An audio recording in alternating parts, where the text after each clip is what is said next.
आम तौर पर ये देखा जाता है कि डॉक्टर का बेटा डॉक्टर और धर्मगुरु या फिर इमाम या आलिम का बेटा सिर्फ धार्मिक काम को ही अंजाम दे सकता है, लेकिन अब हालात बदल रहे हैं। अब इमाम और आलिम के बेटे भी दीनी तालीम के साथ साथ दुनियावी तालीम हासिल कर इंसानियत की सेवा कर सकता है। और इसी की एक मिसाल है हसनैन रजा, जो कोलकाता के मशहूर आलिम दीन मौलाना मुफ्ती रहमत अली मिसबाही के बेटे हैं और इस साल नीट के एग्जाम में 720 मार्क्स में से कुल 646 मार्क्स हासिल कर अपने खानदान के साथ साथ कौम का भी नाम रोशन किया है। वहीं हसनैन रजा की शानदार कामयाबी पर उन्हें बधाई देने वालों का तांता लगा हुआ है और कल रात उन्हें महानगर के उत्तर 95 ग्राम के गुलशन कॉलोनी में कीरत अकेडमी के रूह रवा हजरत मौलाना रोशन जमीर नूरी खुद भी उत्तर 24 परगना के हराओ में हशीमा शाहीन एकेडमी के नाम से मेडिकल एंट्रेंस एग्जाम नीट के लिए कोचिंग चला रहे हैं। उन्होंने इस खास मौके पे मुफ्ती रहमत अली मिसबाही और उनके बेटे हसनैन रजा को मुबारकबाद पेश करते हुए कहा है कि अब इमाम और मौलाना हाफिज वगैरह के बेटे भी IAS, IPS और डॉक्टर वगैरह बन सकते हैं और हसनैन रजा इसी की एक मिसाल हैं। साथ ही उन्होंने नीट और अन्य कॉम्पिटिटिव एग्जाम देने वाले बच्चों से कहा है कि आप हिम्मत ना हारें, एक दिन मंजिल जरूर आपको मिलेगी, लेकिन शर्त यह है कि कड़ी मेहनत और ना हार मानने वाली जिद आप में होनी चाहिए। तालीमी सफ़र मेरा 2019 के बाद बोर्ड का एग्ज़ाम दिए थे, उसके बाद कोटा से शुरू हुई है।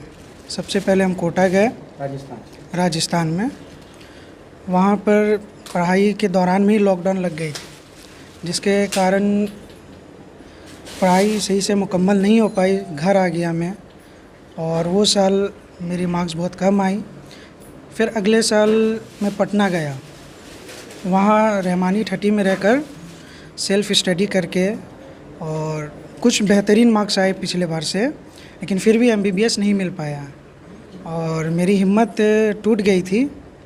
लेकिन घर वालों की और मास्टर मुश्ताक साहब की, मौलाना रोशन ज़मीर साहब की, मेरे भाई, मेरे मामा और भी रिश्तेदार अहबाब में बहुत कोई है जिन्होंने हिम्मत और हौसला अफजाई की है और बोले एक साल और ट्राई कर लो। तो मैंने कोशिश किया और कोशिश करने के बाद जब दिल्ली में जाकर BUMS कॉलेज में एडमिशन लेने के बावजूद मैंने तैयारी जारी रखा और जिसके बाद और आज मेरे मार्क्स 646 आए हैं। इसके पीछे सबसे ज़्यादा जो सपोर्ट है वो मेरे वालिदैन माँ बाप की है। वो हर तरफ से मुकम्मल कोशिश की है कि मुझे आसानी से, मतलब बाहर रह के पढ़े हैं लेकिन किसी भी चीज़ की तकलीफ़ नहीं हुई है। हर मुमकिन कोशिश की है मुझे कंफर्ट पहुँचाए और उनकी दुआ और बुज़ुर्ग दीनों की दुआ और हर तरफ से मुझे मदद मिली, घर वालों रिश्तेदारों की दुआओं का। ये आपने जब डॉक्टर बनने का जब आपके जहन में ये फैसला आपका था या आपके वालिदैन का था? ये मशवरा जैसे मेरे भाई और सबसे पहले उन्होंने दिया, उनकी ख्वाहिश थी और मेरे वालिदैन किराम की, मेरे अब्बू की भी एक दिल में आई थी कि डॉक्टर बने और जिसके बाद से मेरे दिल में ख्वाहिश जागी कि मुझे डॉक्टर बनना है। मेहनत करे वो और जिस फील्ड को चुने उसमें पहले सबसे पहले अपने आप को पहचाने कि वो मतलब उसे नीट क्लियर कर सकते हैं, डॉक्टर बन सकते हैं, तो इस फील्ड में आए और पूरी कोशिश करे, हिम्मत ना हारे, वो आखिरी दम तक कोशिश करे। वो मैं इसमें ये कहूँगा कि एक ज़माना था कि जिधर भी आप देखें उलमा ही जज होते थे, उलमा ही बेहतरीन तबीब होते थे, उलमा ही बेहतरीन वकील होते थे, उलमा ही बेहतरीन रजिस्ट्रार होते थे, उलमा ही बेहतरीन जो है सियासतदां होते थे। उलमा के बग़ैर कुछ भी काम ना होता था। लेकिन ये यूँ कह ले कि हमारे दरमियान में, बीच में कुछ 100 साल यानी 200-300 साल ऐसा खला हुआ कि उस खला में हमारे जो उलमा बन कर के जो असली तालीम हासिल करते थे वो मामला ख़त्म हो गया और अल्हम्दुलिल्लाह फिर से जो है हमारे मुल्क के भारत में ये माहौल पैदा हो गया है कि एक आलिम दीन होगा तो वो बेहतरीन जो है IAS ऑफिसर होगा। ये हमारे बिहार समस्तीपुर में वो बेहतरीन आलिम भी हैं और बेहतरीन वो जो है कमिश्नर भी हैं, IAS ऑफिसर भी हैं। उसी तरह आज मुफ्ती रहमत अली मिसबाही साहब को मैं मुबारकबाद देता हूं कि वो बेहतरीन पीर भी हैं, बेहतरीन आलिम भी हैं, बेहतरीन मुफ्ती भी हैं, बेहतरीन एक इदारे के नाज़िम आला भी हैं, उनके साहबजादा को उन्होंने MBBS का एग्ज़ाम दिला करके, जिसे नीट का एग्ज़ाम बोलते हैं, दिला करके, और ये बच्चा जो है कामयाबी हासिल करके ये पैगाम दिया है कि उलमा अपने घर में बेहतरीन मुफ्ती भी बनाते हैं तो बेहतरीन डॉक्टर भी बनाते हैं, बेहतरीन आलिम भी बनाते हैं तो बेहतरीन लेक्चरर भी बनाते हैं, बेहतरीन आलिम भी बनाते हैं तो बेहतरीन वकील भी बनाते हैं, बेहतरीन जो है हाफिज़ कुरान बनाते हैं तो बेहतरीन उसे IAS ऑफिसर भी बनाते हैं। ये पैगाम जो है आज मुफ्ती रहमत अली मिसबाही की तरफ से, जामिया अब्दुल्ला बिन मसूद की तरफ से और ये क़रत एकेडमी की तरफ से मैं ये पैगाम दे रहा हूँ कि तमाम उलमा जो है सब्र और शुक्र के साथ खुद भी अपने बच्चे, खुद भी शाहीन एकेडमी को काफ़ी सालों से मतलब रन कर रहे, तो कितना मुश्किल है ये? देखिए, जहाँ तक रही बात शाहीन, हाशमिया शाहीन का ब्रांच पहली बार कोलकाता में आया और 6 महीना इफ्तिताही प्रोग्राम में ये नीट इंडिया हालात बंगाल था। इस साल हमारे यहाँ से बच्चियाँ जो हैं टॉप की हैं और वो नीट में कामयाबी हासिल की हैं। तो मैं ये बताना चाहता हूँ, शाहीन एकेडमी ने आज से गालिबन 8 साल पहले मदरसा प्लस के नाम से हाफिज़ कुरान बच्चे को MBBS बनाना शुरू कर दिया था और गुज़िश्ता साल शाहीन एकेडमी में जो टॉप किया था वो हाफिज़ कुरान बच्चा था। और इस साल भी माशाअल्लाह हाफिज़ कुरान बच्चा दर्जनों की तादाद में मेडिकल सीट पाए हैं नीट का एग्ज़ाम देकर के। तो ये तो ऐसा नहीं है दीन दुनिया, रब्बना आतिना फिद दुनिया हसनतन व फिल आखिरा, हमारा जो पवित्र किताब, जो पाक किताब, बेमिसाल किताब, ज़ीशान किताब, लारैब किताब, जिसे कुरान मजीद कहते हैं, कुरान करीम कहते हैं, उसका पैगाम है कि इल्म दीन के साथ साथ जिसे हम इल्म दुनिया कहते हैं वो दुनिया नहीं है, वो भी दीन है, वो भी दीन है, बशर्ते कि उसका इस्तेमाल हम सही करें।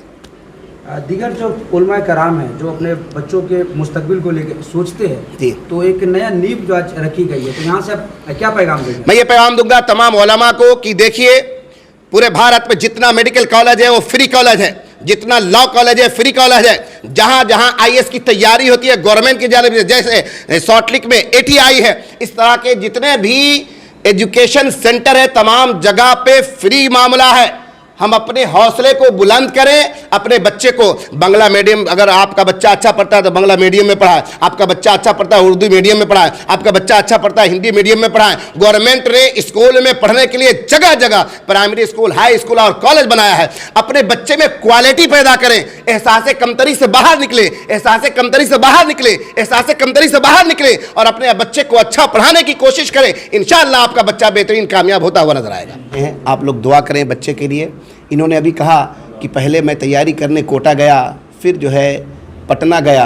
उस टाइम जब ये पटना गए, जब भी हमसे मशवरा किए, फिर पटना के बाद ये जब यूनानी मेडिकल में एडमिशन लेने गए तो मैं इनको मशवरा दिया, बाबू आप वहाँ एडमिशन तो ले लें लेकिन फिर आप एग्ज़ाम दें और अकेले रहकर खूब मेहनत करें। ये मिजाज मेरे में क्यों आया? शाहीन का जब मैं यहाँ फ्रेंचाइजी लिया और लेने के बाद मुझे जो उसका टर्म ऑफ कंडीशन और टाइम टेबल का जो मैनेजमेंट है, टाइम मैनेजमेंट, वो जब मिला तो मुझे ये खबर मिली कि शाहीन वाले जो टाइम टेबल बना है उस पर अगर बच्चा अमल कर ले, पूरा 100 का 100% अमल कर ले तो इंशाल्लाह कामयाब होगा। तो मैं उसी टाइम टेबल को इनको गाइड करता रहा और उसका फल सामने दिख रहा है माशाल्लाह। मैं दुआ करता हूँ कि अल्लाह इनको कामयाबी अता फरमाए और तमाम लोगों को ये भी मैं गुजारिश करता हूँ कि शाहीन एकेडमी के जो इस साल यहाँ फ्रेंचाइजी हम लोग लेकर शुरू किए कोलकाता में, हमारी बच्चियाँ जो हैं वहाँ से कामयाब हुई हैं। जो बच्चे पढ़ना चाहते हैं, शाहीन एकेडमी जो है 450 प्लस जो बच्चे लाए जो कामयाब नहीं हुए उनके लिए 50% स्कॉलरशिप का ऐलान करता है कोलकाता ब्रांच, और जो बच्चे कामयाब हुए उनके लिए मुबारकबाद पेश करता है। अस्सलाम वालेकुम। आलिम का बेटा जो होता है वो आलिम में उसी सिलसिले से उसका निस्बत रखता है, लेकिन आपने डॉक्टर बनाना चाहा तो ये कितना मुश्किल था? और जैसा कि हमें मालूम चला कि बच्चा जो है आपका बेटा 2 साल MBBS के लिए मुश्किल रहा, तो उस दरमियान किन सूरत हाल का सामना आप लोगों ने किया, इस पर जरा। ऐसी कोई बात नहीं है कि जो आलिम हो तो उसका बेटा आलिम ही रहे या मौलाना बने और दुनियावी तालीम की तरफ नहीं जाए। हम लोग शुरू से ये मिजाज भी रखते हैं और मिजाज भी लोगों को देते हैं कि दीनी तालीम के साथ साथ असली तालीम की तरफ तवज्जो कीजिए और अपने बच्चों को दीनदार बना करके मास्टर भी बनाइए, इंजीनियर भी बनाइए, डॉक्टर भी बनाइए। तो उसी पर अमल हमने किया और कोशिश की और मेहनत की اور بچے کو اس لائق بنایا, تیار کیا, اللہ کا فضل ہوا اور یہ کامیابی ملی. تو آدمی اگر چاہے تو کوئی بھی کام مشکل نہیں ہے. کیا پیغام یہاں سے آپ دیں گے؟ یہاں سے پیغام یہی دینا ہے کہ ہماری قوم کے سب لوگ دینی تعلیم کے ساتھ ساتھ اپنے بچوں کو دنیاوی تعلیم ضرور سے ضرور دلوائیں, اور اس میدان میں بھی اپنے بچوں کو کامیاب کرنے کی کوشش کریں, اس کے لیے محنت کریں. جیسا کہ مرارہ شریف سے یہ پیغام نشر ہوتا ہے, ایک آدھی روٹی کھاؤ, اپنے بچوں کو پڑھاؤ, تو اس پر ہم سب لوگوں کو عمل کرنا ہے اور اپنے بچوں کو خوب پڑھانا ہے. جیسا کہ ابھی آپ نے اپنی باتیں رکھے, آپ نے بولے کہ آپ مطلب نہیں چاہ رہے تھے کہ ایک ڈاکٹر بنے, کیونکہ ڈاکٹر بہت فیس لیتے ہیں, ان کے دل میں رحم نہیں ہوتا. تو آپ کے بیٹے بھی خود ڈاکٹر بننے جا رہے ہیں, آپ کیا کہیں گے؟ ہر انسان کا مزاج الگ الگ ہوتا ہے, اور جیسے ماحول میں انسان پلتا ہے بڑھتا ہے ویسا ہی بنتا ہے. ایک دینی ماحول میں پلنے بڑھنے والا انسان جو ہے دینداری ہی ہوگا انشاءاللہ تبارک و تعالیٰ. تو اس کے لیے ہم اچھی امید رکھتے ہیں اپنے صاحبزادے سے کہ وہ ہم لوگوں کی صحبت میں رہ کر کے اور علماء کی صحبت میں رہ کر کے اور بزرگوں کی صحبت میں رہ کر کے ہمدرد قوم بنیں گے, ہمدرد انسان بنیں گے. ان کے اندر انسانیت رہے گی انشاءاللہ تبارک و تعالیٰ, اور یہ ڈاکٹری کے ذریعہ سے دین کا اور انسانیت کا فریضہ انجام دیں گے. ماشاءاللہ مجھے بڑی خوشی ہے کہ ہمارے پیر صاحب کے صاحبزادے پیرزادہ محمد حسنین رضا آج نیٹ کے ایگزام میں اعلیٰ کامیابی حاصل کیا ہے. اس پر ہم مبارکبادی پیش کرتے ہیں, اور یہاں سے ایک پیغام ہم اپنے قوم کے ان بچوں کو دیں گے جو بچے خاص طور پہ اسکول وغیرہ میں تعلیم حاصل کرتے ہیں, اور وہ مڈل کلاس کا اسکول جو ہوتا ہے, جیسے اردو میڈیم ہو گیا یا ہندی میڈیم ہو گیا, تو وہ سوچتے ہیں کہ اس کے بعد ہم کچھ نہیں کر سکتے ہیں. ایک مثال ہے اس کے لیے حسنین رضا, یہ شروع سے جو ہے اردو میڈیم سے پڑھا ہے. لوگ یہ سمجھتے ہیں کہ ہندی میڈیم والا یا انگلش میڈیم والا ہی بچہ کامیاب ہوگا. یہ بچہ شروع سے جو ہے مینو میموریل اسکول ہے, وہاں سے انہوں نے اپنی شروعات کی, پھر اس کے بعد مدرسہ عالیہ میں انہوں نے تعلیم حاصل کی. اس طریقے سے ان کا جو ہے بیس جو ہے وہ اردو رہا ہے, مگر الحمدللہ آج 646 نمبر حاصل کر کے انہوں نے یہ قوم کو پیغام دیا ہے کہ اگر ہم اردو لینگویج سے ہیں تو ہمیں مایوس نہیں ہونا ہے, ہم بھی محنت کر کے کامیابی حاصل کر سکتے ہیں.